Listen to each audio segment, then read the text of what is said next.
Halo guys, kembali lagi di channel ini. Channel yang bakalan nge-review film-film terbaik untuk kalian semua sebagai rekomendasi. Dan film kali ini berjudul Almost Cops yang berasal dari negara Belanda.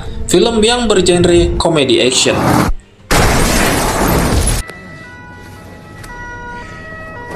Film ini menceritakan kisah Ramon, seorang petugas investigasi khusus di Rotterdam, Belanda yang berdedikasi sebagai penjaga lingkungannya agar aman. Sedangkan Jack, seorang mantan detektif impulsif yang baru saja diturunkan pangkatnya ke tim Ramon dikarenakan suatu insiden.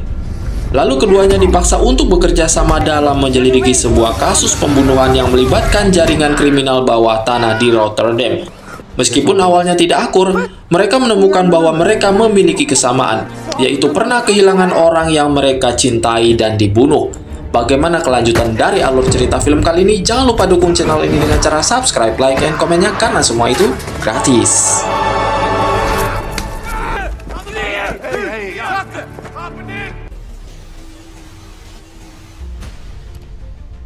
Film bermula pada adegan perampokan sebuah bank yang dimana ada seorang pria yang bernama Ramon dan dia mencoba menghentikannya. Dia adalah seorang penjaga keamanan di lingkungannya.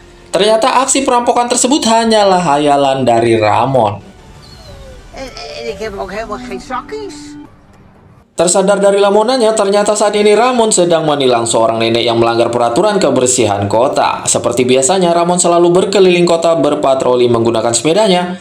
Lalu setelah selesai dari pekerjaan yang ia lakukan, ia kembali ke markas dan menuju jalan pulang ke rumah ibunya saat di malam hari.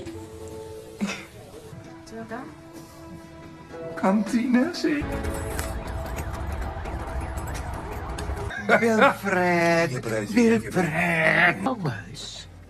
Setelah menyelesaikan makan malamnya bersama keluarga, Roman pun pergi ke sebuah tempat, kalau kita bilang base camp. Sesampainya di sana, malam itu ternyata datanglah adik tiri Roman yang bernama Kevin.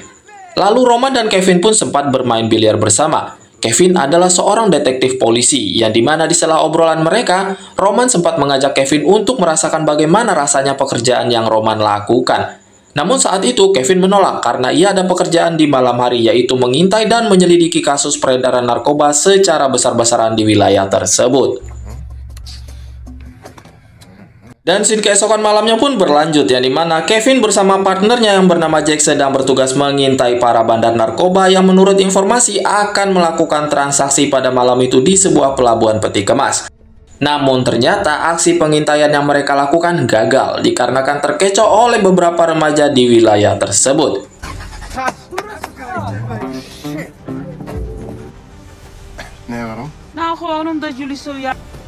Tapi naasnya di malam itu, saat Kevin dan Jack baru saja masuk ke dalam mobil dan hendak menuju jalan pulang, tiba-tiba saja ada semua mobil yang memang sengaja menabrak mobil yang mereka kendarai. Dan di saat itu juga Kevin pun langsung tewas ditembak oleh pelaku yang tidak dikenali jati dirinya.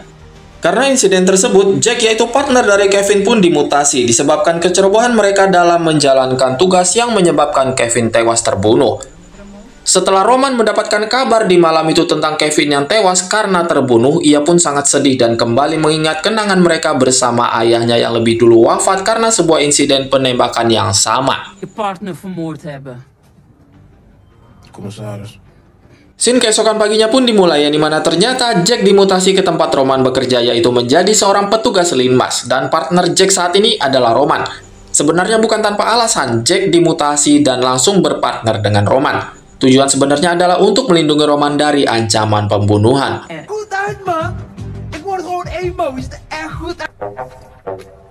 Hari pertama kalinya Jack berpatroli bersama Roman, Jack malah membuat kekacauan, yang dimana saat itu Jack menangkap seorang miliarder yang melanggar peraturan kota.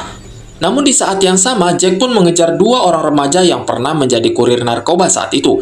Kedua remaja kali ini melarikan diri saat melihat Jack dan masuk ke dalam sebuah apartemen. Saat itu, Jack langsung menyusul mereka dan menggali informasi lebih lanjut tentang kedua remaja tersebut. Dan ternyata kedua remaja ini bernama Mosa dan Yosef. Akibat kekacauan tersebut, mereka pun dimarahi oleh atasannya. Kijkt hij nog? Nee, regels geloven en dat.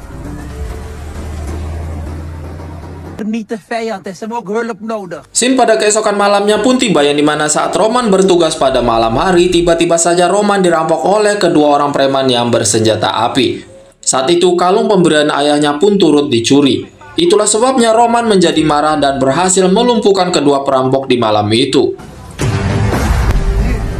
Dan setelah kejadian itu, ternyata Jack dimarahi oleh atasannya karena sang atasan menduga akibat pengaruh buruk dari Jack lah yang membuat Roman berani bertingkah seperti itu dan berani menghakimi warga sipil seorang diri. Echt de hele dag negeren. Oh, dan gaan we weer. Opruimen, nu! Pada saat Jack dan Roman bertugas di siang hari, mereka dihampiri oleh anggota kepolisian yang bernama Guido. Ia memuji sambil mengejek pekerjaan yang dilakukan oleh Jack dan juga Roman, namun mereka sama sekali tidak memperdulikan hal itu. Heren, we staan onder arrest. Sambil mereka bekerja, mereka mendapatkan informasi tentang transaksi narkoba yang akan dilakukan di sebuah wahana permainan. Lalu Jack dan Roman pun pergi mencari Musa dan Yosef untuk bisa mendapatkan informasi lebih lanjut tentang kebenaran transaksi tersebut. Bahkan kedua remaja ini memberikan beberapa informasi dan tujuan awal pertama mereka yaitu menyelidiki sirkuit go-kart yang dimana menurut informasi salah satu pemilik tempat go-kart tersebut masih ada kaitannya di dalam transaksi yang akan terjadi. Kom, papieren. Ramon. Kijk even uit, zeg. Namun setelah mereka berdua sampai di tempat, ternyata sang pemilik melarikan diri. Di saat itu juga Roman langsung mengejar tersangka yang melarikan diri. Akan tetapi ternyata tersangka tersebut berhasil lolos. Dat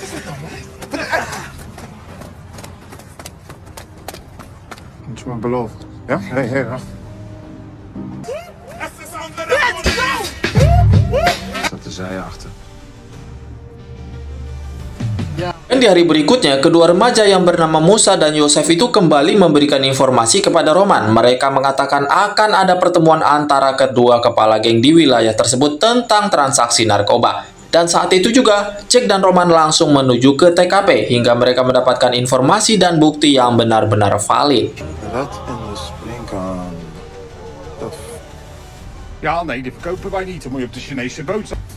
Komt 2012, is dit dus zo'n zelfverbrandingsplek? Nee, dat is de reddingsbrigade.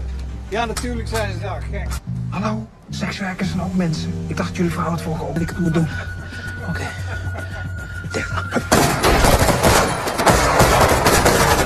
Kijk maar. Bahkan kali ini, ternyata informasi tersebut benar adanya. Roman dan Jack beserta petugas lainnya berhasil menggagalkan sebuah transaksi besar-besaran oleh kedua gangster tersebut. Dan kali ini mereka pun berhasil menangkap salah satu ketua geng yang kita sebut saja dia adalah Bapak Botak. Ik ben echt trots op hem. Sedangkan tujuan tersangka berikutnya yang sedang mereka ikuti sedang berkendara memakai mobil hitam. Namun anehnya tersangka tersebut masuk ke dalam kantor polisi. Akhirnya Jack pun menyimpulkan ternyata dalam kasus yang mereka tangani masih terlibat oleh salah satu anggota polisi yang berkhianat. Laat maar. Je maakt een geintje, toch?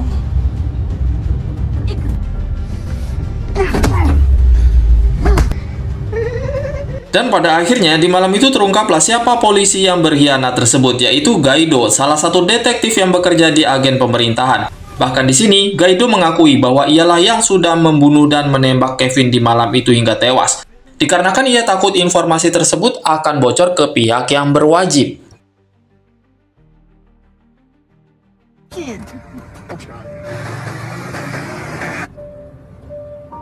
Het nieuws over Guido. Setelah mereka melakukan beberapa penyelidikan berikutnya, barulah mereka sadari ternyata dalang dari kejadian dan penyebaran transaksi narkoba di kota tersebut adalah ulah seorang miliarder yang pernah ditangkap oleh Jack. Seketika itu Roman pun berusaha menangkap mereka seorang diri, namun naas saat itu keberadaan Roman diketahui oleh Guido dan Roman pun langsung ditangkap dan disekap di gedung milik si bos mafia yaitu si pria miliarder. Met smurfen. Jack yang saat itu menyadari bahwa Roman sudah tertangkap oleh Guido, ia pun langsung meminta para anggota lainnya untuk menuju ke TKP. Dan dibantu oleh kedua remaja yaitu Musa dan juga Yosef. Ternyata di lantai dasar gedung mereka berhasil melumpuhkan beberapa penjaga keamanan. Sementara kali ini, Guido yang mencoba mengancam Roman nasibnya berakhir tragis karena terjatuh dari lantai gedung tingkat tinggi saat berkelahi dengan Roman.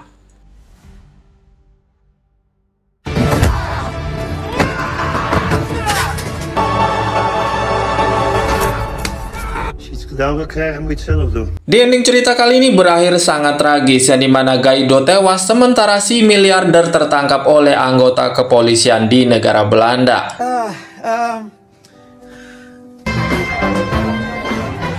Sekian dulu alur cerita kali ini. Jangan lupa dukung channel ini dengan cara subscribe, like, dan komennya karena semua itu gratis.